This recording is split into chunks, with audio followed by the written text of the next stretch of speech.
Thank you for joining us this evening. My name's Magdalene. I'm the Development Director for Interfaith Glasgow, and I'm delighted that you can join us this evening for this event, From Food Poverty to Flourishing Communities. How do we get there? So as I said, I work for Interfaith Glasgow, which is a charity that brings together people from diverse faith and belief backgrounds to facilitate friendship, dialogue and cooperation. And this week we are celebrating Scottish Interfaith Week, which has the theme this year of community. And we know that food plays a crucial role in building community. One of our long-running cooperative projects is the Interfaith Food Justice Network, which brings together community groups across the city involved in food services like food banks and community cafes, or who want to campaign together for food justice. And I'm absolutely delighted that we have with us this evening 3 speakers who've all been involved in that network in one way or another since it was set up a number of years ago.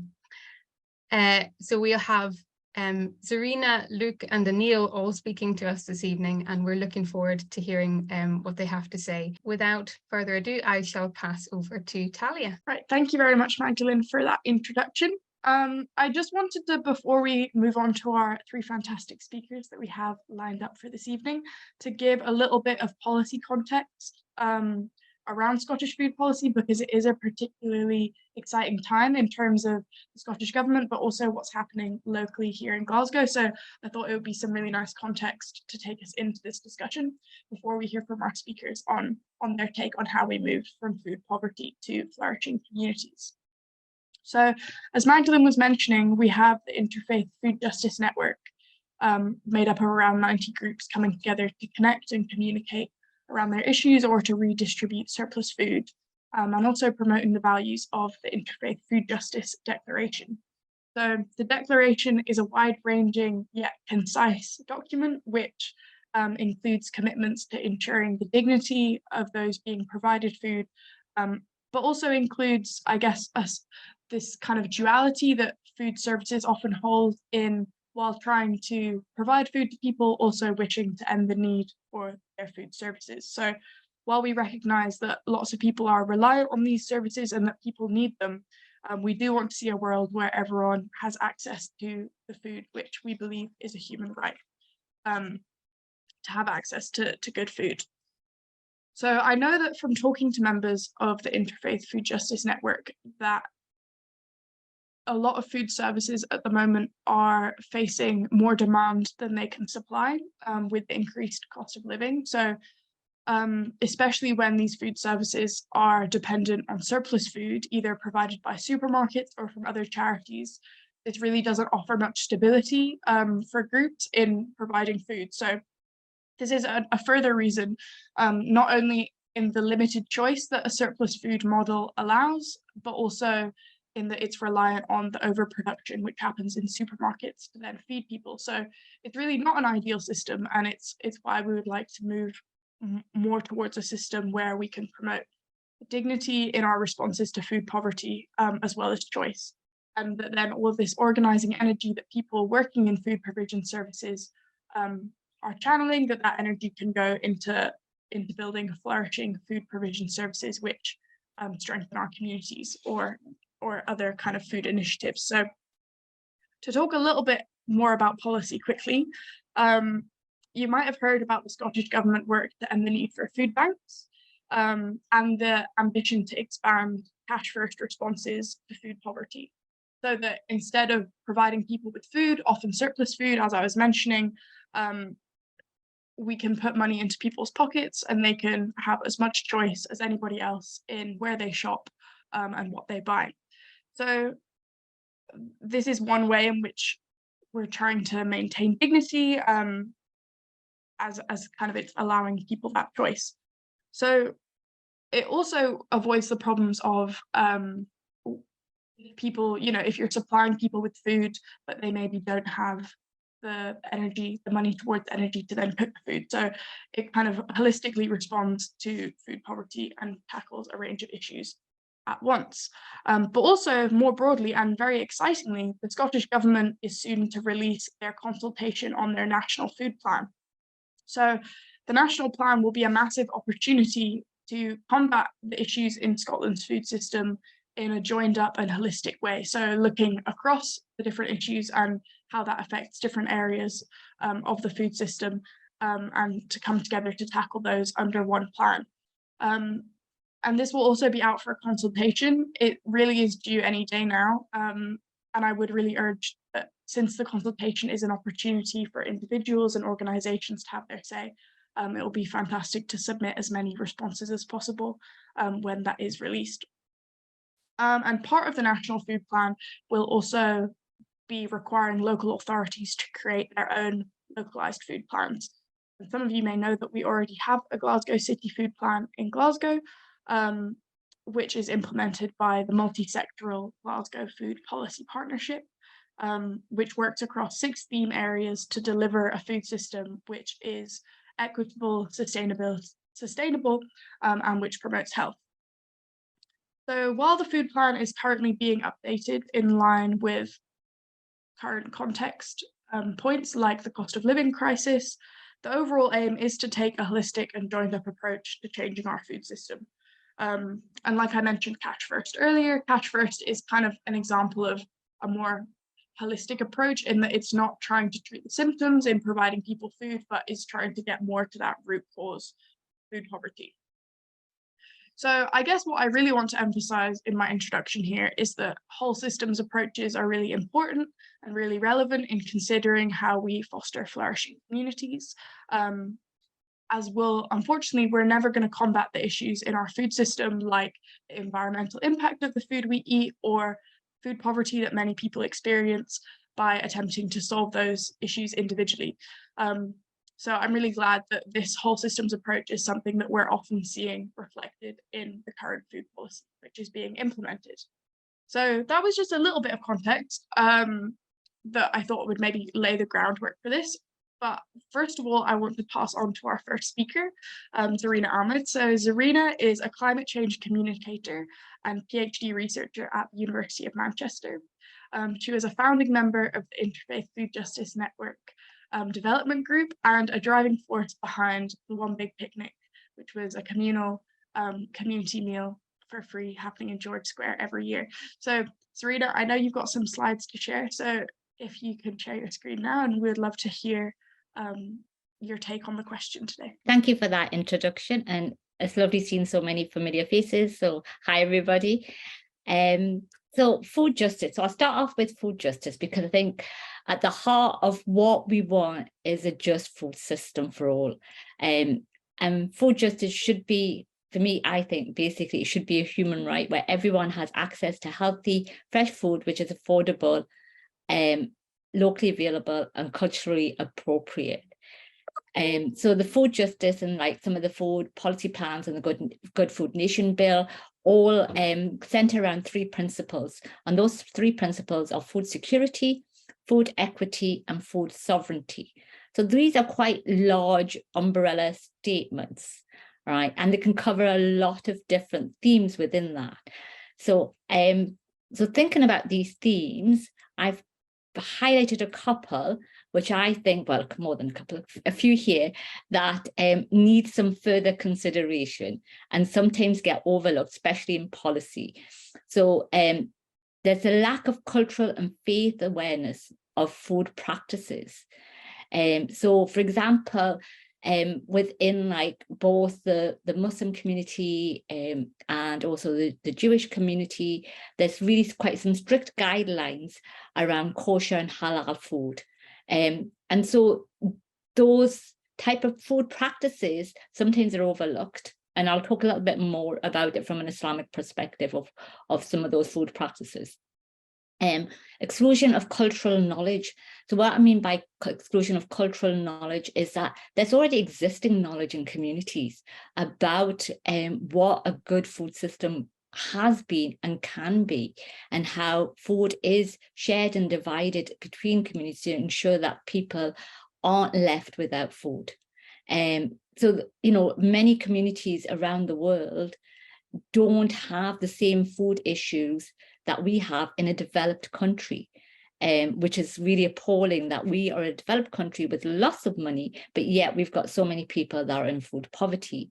But it's probably the structural and systematic food system that we have, which is failing us. Why is it failing us? So that moves on to the next point, which is about colonialism. So colonialism, extraction and exploitation are basic roots of why our food system is failing, because it's based upon like just to take and put a monetary term on everything that we produce. And for me, a food system shouldn't be a commodification. It shouldn't have an extractive principles behind it. It should be about caring, serving, providing, and nurturing and nourishing. And then there's racial and structural systems. And again, in our food system, we very much see that. It's about what is normalized and what is stigmatized. So even in our food system, we see this happening. So it's so examples of like this is in some areas, especially down south, because I've been working down in England a lot, and there's certain foods that certain cultures have then get stigmatized and get thrown, and labels get thrown out at them as if it's like this food is what's contributing to the climate mission because it's been imported. So these are some of the situations that racial and structural systems also need to start looking at within our food system. And then when we think about food sovereignty, we have to think about access and connection to land. Who has that access to land? Who has access to growing food? And we talk about having locally produced food, but then who actually has access to do that? Especially when we think about urban areas that are highly, densely populated with high-rise flats, it's really difficult to get land. But then it's really important to understand that with land comes that connection to soil and soil health, which I'm hoping that Luke will talk a bit more about. So which is also something that we've moved away from, that connection to where our food comes from. And we've been talking about this for like the last 20 years, that people don't actually know where their food comes from because we just go to the supermarket and get it. And unfortunately, it's still very much true. So the work that I've been doing is having a look at and exploring some of these themes. So I've started doing a PhD research, and I started this research to look at, well, what does food sustainability look like for people from different cultural backgrounds? So I'm looking at Pakistani households, and it's to see, well, what knowledge already exists in these communities that can be put forward to look at policy narratives and start changing and challenging some of these policy narratives. And one of the reasons why I did the research is because there's a huge lack in research. There's lack of credibility that comes out of community work, which is something that's also quite frightening in a way, because the communities are the ones that are the heart of what makes the change happen, and they do all the work, and we can see that through the Interfaith Food Justice Network, all the passionate people that are actually making changes, but yet where does their knowledge go? It doesn't actually go anywhere. And then there's the environmental policies, like I said, are very exclusionary. They don't include cultural knowledge or faith knowledge within that. And then also, so it's also about the power dynamics of who we consider to have knowledge and hold knowledge. So can we challenge some of that as well? So one of the projects that I'm doing alongside doing my research is actually creating a food stories book. And I'm doing this with the University of Glasgow. And this is connecting food recipes with culture and environmental sustainability. So, and it's basically, I'm looking across the Middle Eastern communities with this project. And some of the examples of some of the stories that are coming out was like, there's a Palestinian woman that has provided a recipe, and she spoke very much, and this was before issue that's happening in Palestine now. This was going back 6 months ago, but for her, it was very important that the recipes that she was sharing, that were recipes that had been passed down as Palestinian recipes through her heritage, and it was to say that this is a form of resistance. For her, her food and her recipes are a form of resistance. There was somebody else who was from Algeria, and she said it was important for her to share her food recipes because people aren't aware of the culture in Algeria, because there's very low tourism. People don't come to Algeria for tourism, so for her it was a way to share her culture, her country, about food. And then there was, and throughout all of these recipes from these women, it was all about like connecting to the land, where they got their food from, and it was also about seasonal food and accessing like seasonal products and why that seasonal product was really important. So it was a really interesting project, which is still ongoing, and hopefully once we've got the book, we can share that with everybody.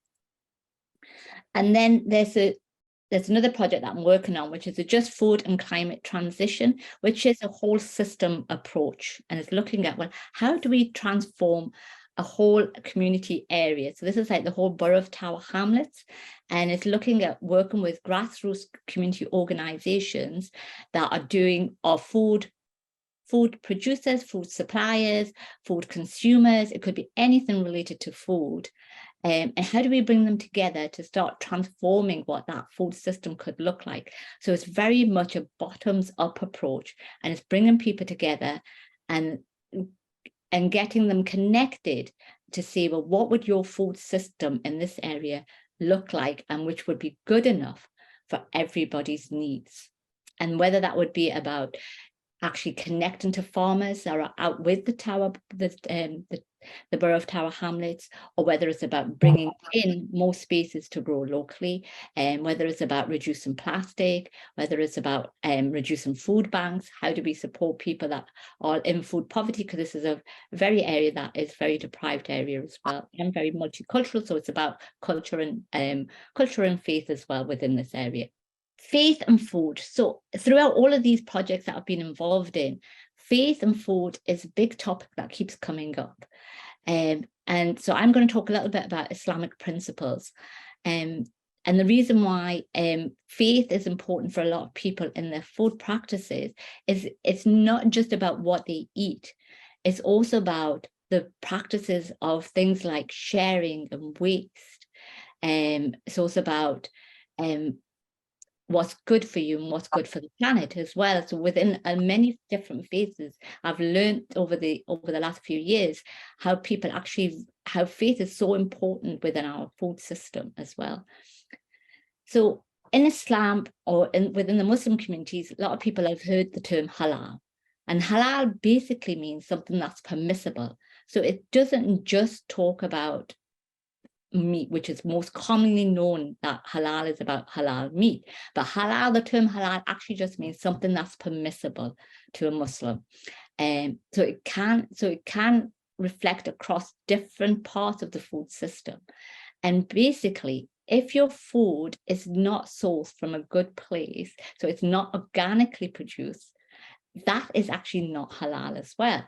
But it's something that people aren't very strict about and don't have a full understanding about. So food provenance is really important from an Islamic perspective, right? So even like factory farming of food is actually not permissible within Islam.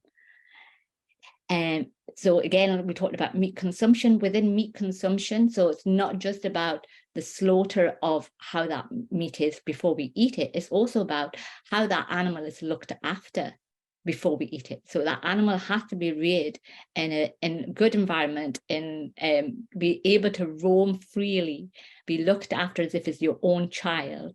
And then if you're able to kill it, then it's permissible for you to eat. So it actually makes it really difficult for excessive meat eating within the Muslim community. And in Islam also, there's a lot of texts that talk about gluttony and talk about not eating too much, not being greedy. And there's actually even guidelines of how much you should eat in terms of like your belly. So your belly should only be 2/3 full and 1/3 should always be left empty. So when it comes to food practices, these are some of the food practices that sometimes get overlooked and get missed. And within that as well, like the gluttony one about how you eat food.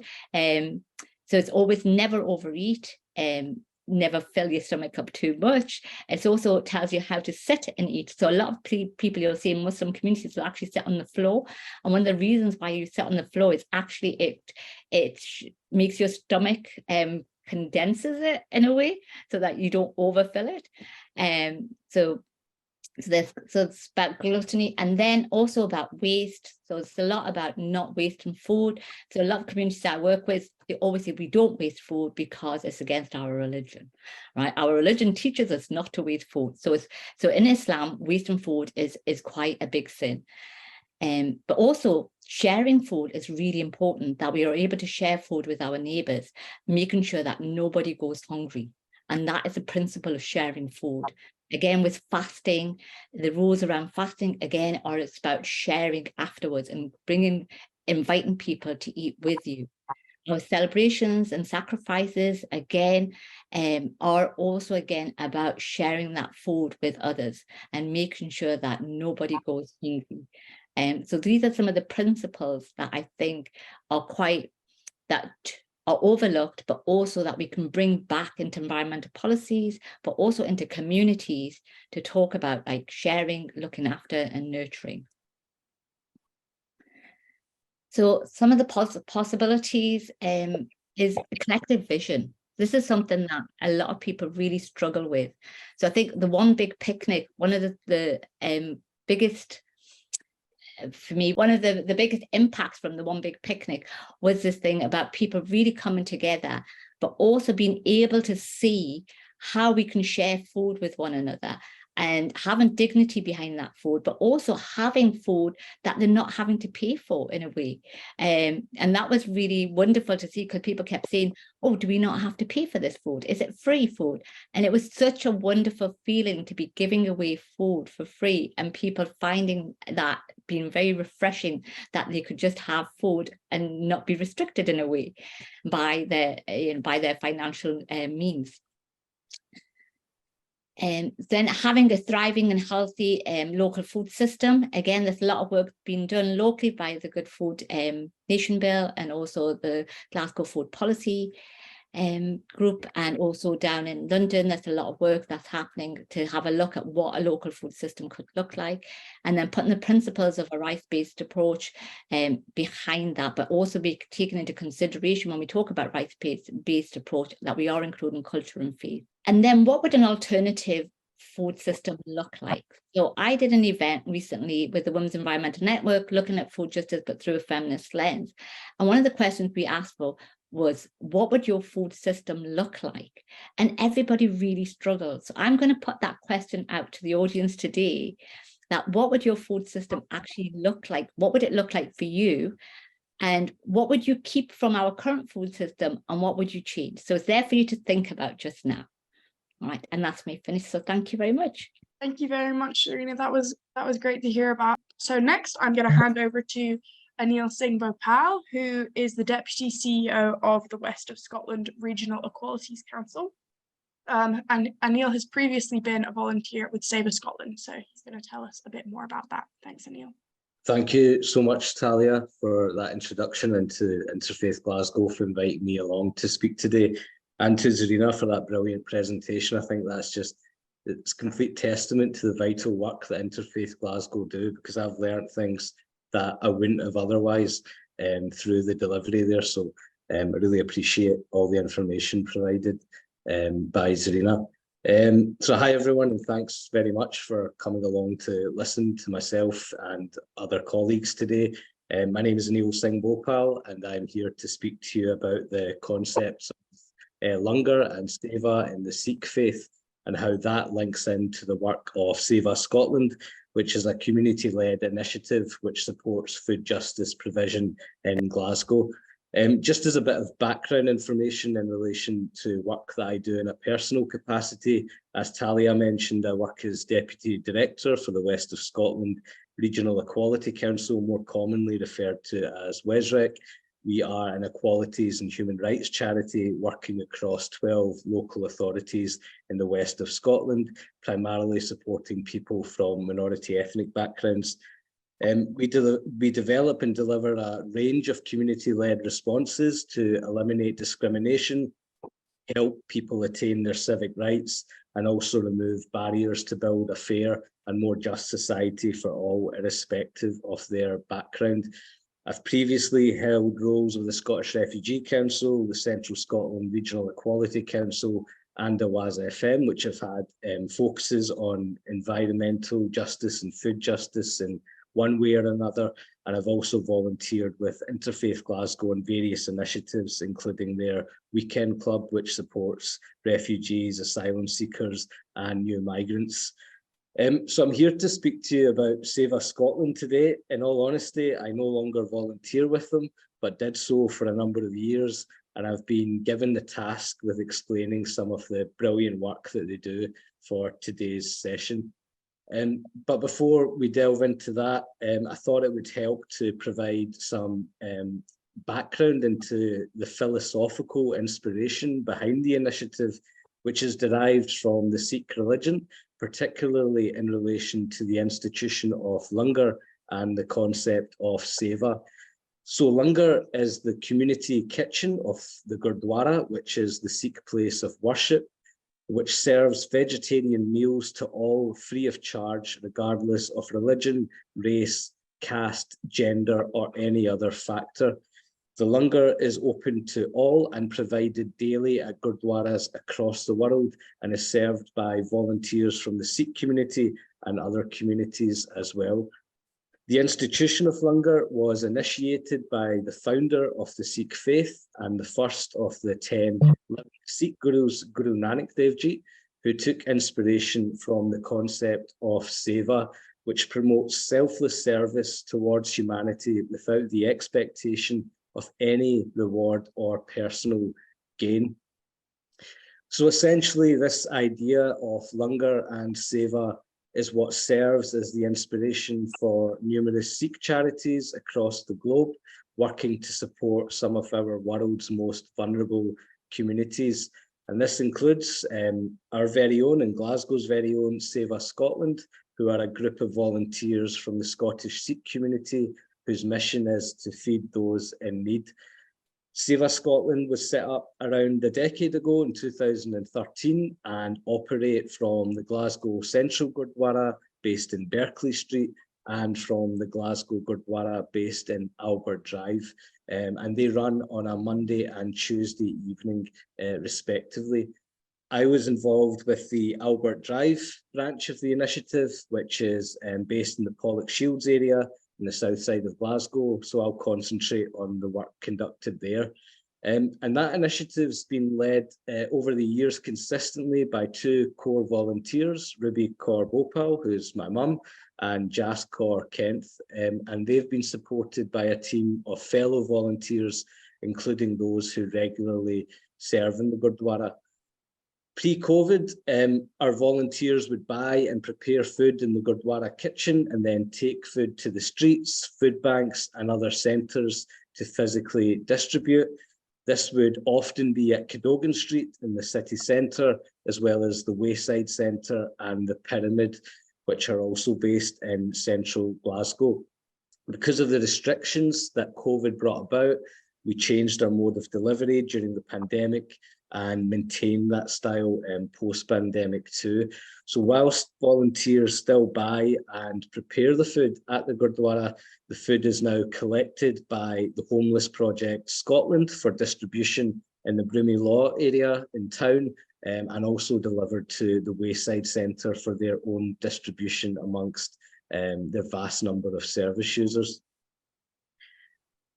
In terms of logistics, every Tuesday evening, approximately 100 portions of food are prepared, with 50 portions allocated to the Homeless Project and 50 provided to the Wayside Centre. So on average, a total sum of £50 is spent on preparing the food each week, which is then used to feed those 100 people. So just under 50 pence per head to feed a single person, which is obvious value for money. The operation is entirely volunteer-led, and all donations are provided by the Gurdwara congregation and other kind contributors on a regular basis, which allows us to sustain our work and delivery. We should also note that the Gurdwara is incredibly generous in supporting our initiative and also our general work, and they provide a range of key essentials to us regularly, free of charge, including kitchen space, fuel, oil, and perhaps most importantly, onions and spices for the basis of our cooking. So we'd like to thank all of our dedicated volunteers, contributors and partners, including the Wayside Centre, Homeless Project Scotland, the Interfaith Food Justice Network and Glasgow Gurdwara for enabling us to do this work. And if you'd like to find out more about any of the work that we are doing on a weekly basis, please do feel free to check out our Facebook page or our website. And if there's any follow-up required from today's session, if you would like to ask any questions, please feel free to get in touch with me on abopal@wsrec.co.uk. I hope that was useful, and thanks very much for listening. Thank you, Aneel. That was really interesting, and I found that really inspiring. And also, I feel like that really embodied kind of some principles of what interfaith is about, in considering, you know, that that's food provided to everybody, regardless of any sort of factor. So thank you very much for that. And we'll have time for some questions after we've heard from our final speaker, who is Luke Devlin, who's the Executive Director at the Centre for Human Ecology. Luke has a long-standing interest in food justice and was involved in drafting the Interfaith Food Justice Declaration. So yeah, really looking forward to hearing what you have to say, Luke. Over to you.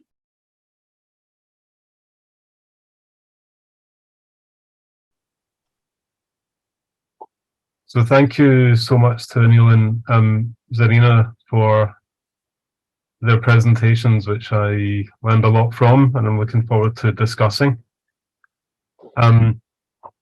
And I'll try not to replicate much of what else has been said and go in a few different directions maybe with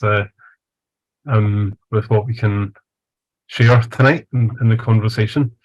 I'd like to start with this quote from the theologian Norman Wirza.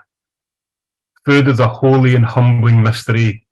Every time a creature eats, it participates in God's life-giving yet costly ways that simultaneously affirm creation as a delectable gift and as a divinely ordered membership of interdependent need and suffering and help. And I think that really sets out really nicely the way that food really focuses a lot of what it means to be human and a lot of what it means to be in community together around a common table, and the way in which sharing food, having a lack of food, producing, growing it and distributing it are impossible to separate from ideas of justice and fairness and mutual flourishing.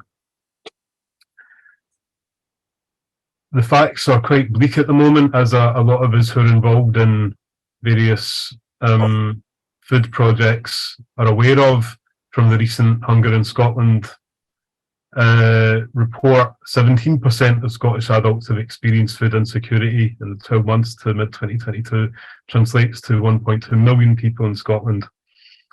That means that at some point over this period they've run out of food and been unable to afford more, and or reduced meal size, eaten less, gone hungry or lost weight due to lack of money.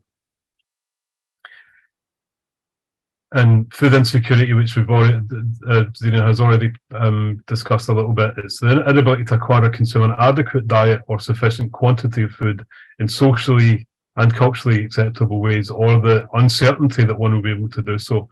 Household food insecurity is often linked with the household's financial inability to access adequate food.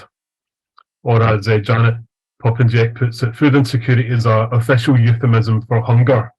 That's something that we can sometimes miss when we use more technical or clinical or bureaucratic language. What we're actually talking about is suffering, people going hungry. And it can be sanitized a little bit by speaking of food security or food insecurity, really that's what we're talking about. We're talking about people going hungry. We heard a bit about the rights-based approach, and Thalia also mentioned some of what's been going on in the Scottish context with the food plan and locally, so I won't go too much into that, but this really goes back to Universal Declaration of Human Rights, 1948, which affirms universality, human dignity, autonomy, participation, empowerment, and so on, as being fundamental to every man, woman, and child on the planet. And specifically, when every man, woman, and child alone are in community with others, have physical or economic access at all times to adequate food or the means for its procurement. In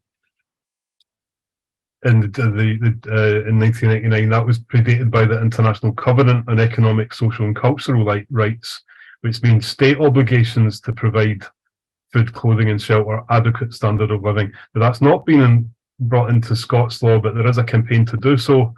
The Right to Food Scotland Bill, which was a consultation, and now there's quite a lot moving in this direction, which Talia talked about with the National Food Plan and so on. So we can discuss that a bit later. One of the predicaments those of us who are involved in food provision is we don't want people to go hungry, we don't want people to suffer, but there's a risk in which we institutionalise a kind of secondary or voluntary safety net, which can, in a way, depoliticise hunger and create a sort of moral safety valve.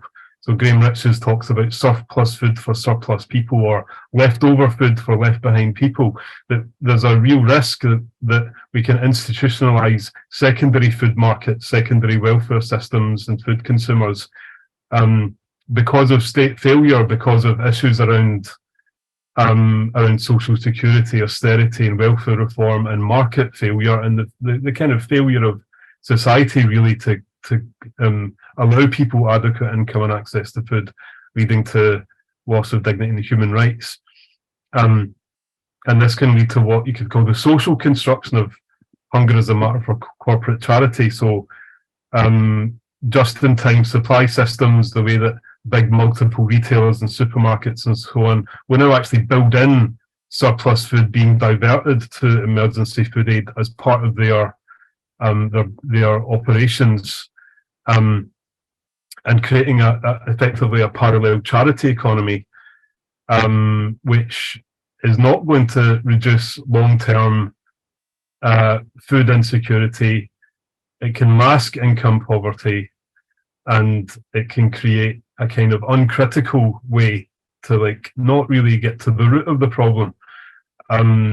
The rise of food banks and emergency food aid is sometimes called a successful failure. It's the sort of thing that doesn't need to exist, but it does because of people's goodwill and what desire to do something. But if we don't attend to these structural issues, there's a danger that we can really create a really intractable system that is really hard to reverse. Zarina talked a bit about the principles of food justice, so just not to elaborate on that, but I like this quote from Brazilian Archbishop Brumhilda Primera, who was a big advocate of liberation theology, quite well known. When I give food to the poor, they call me a saint. When I ask why they are poor, they call me a communist. Combining our charitable food aid with what's sometimes called feed and fight. So we won't allow people to go hungry if we have agency to do something about it, but let's address the hunger and the causes of hunger, the connections to climate change, inequality, planetary limits, dignity and fairness. Serena talked a bit about soil depletion and about the sustainability of all food systems. A recent report, for example, found that food systems were responsible for a third of all human-caused greenhouse gas emissions from agriculture and associated land use change activities, retail, transport, consumption, fuel production and packaging. Soil depletion means the nutrients and the living biomass of the soil is being depleted through conventional agriculture, which is heavily reliant on fossil fuels. And eventually that system is going to fail and break down, leading to more hunger and really climate breakdown and all the consequences that will emerge from that. So food justice would seek to address questions of land ownership, agricultural practices, distribution of technology and resources, and workers' rights, and it's entwined with environmental justice and sustainability movements. So it's really part of a much wider peace and justice movement in which food is a critical part but cannot simply be taken in isolation, which is sometimes the risk of adding a qualifier to poverty, such as food poverty, or you hear a lot about, fuel poverty, bed poverty even. A lot of folk don't have beds and so on. A lot of children don't sleep in their own bed. Really, poverty is at the issue without any of the prefixes, and getting a kind of approach that looks at the whole system, the systemic change, instead of really just being at the hard end of the wedge, as it were, that a lot of us are dealing with, the acute critical need that people are experiencing. This is a woodcut from Fritz Eichenberg from 1951 called The Christ of the Breadline. This is quite a famous image in my tradition, the Catholic worker movement that Fritz was associated with. And it shows a queue for emergency food aid in the 1950s. And one of those queuing up for bread is Christ himself. And this is a kind of visual symbol of, in our tradition, in the book of Matthew, Jesus talks about the kingdom of heaven and its inheritance. And he says, for I was hungry, you gave me something to eat. I was thirsty, you gave me something to drink. I was a stranger and you invited me in. I needed clothes and you clothed me. I was sick and you looked after me. I was in prison and you came to visit me. Whatever you did for the least one of these brothers or sisters of mine, you did for me. And this is the root of what in Catholic social teaching we call the works of mercy, the obligations that we have to each other, the responsibilities that we have for each other that have a claim on us. There's a moral and ethical claim on us to not turn the other cheek and not walk away from the multiple crises, the converging, the meta crisis that's sometimes called, that we face now. Expanding that into what was called by Leonardo Boff the cry of the earth and the cry of the poor. You can't, and the way that we can't disconnect environmental and social justice, the way in which a throwaway culture of throwaway people and throwaway items, throwaway food. There is no way. There's nowhere to throw these things away. There's only one world and one humanity. And I think what we've got our work cut out for us, and I certainly affirm what Aneel and Zarina had said, and the work of the Interfaith Food Justice Network and its declaration in giving us the courage and the resources we need to continue this work together. So that's me for now. Thank you. Thank you very much. I thought that was a great end to our speaker portion of this evening. In what you said, Luke, I think really resonated with aspects both of what Aneel and Zarina had already said. So that was fantastic. Thank you.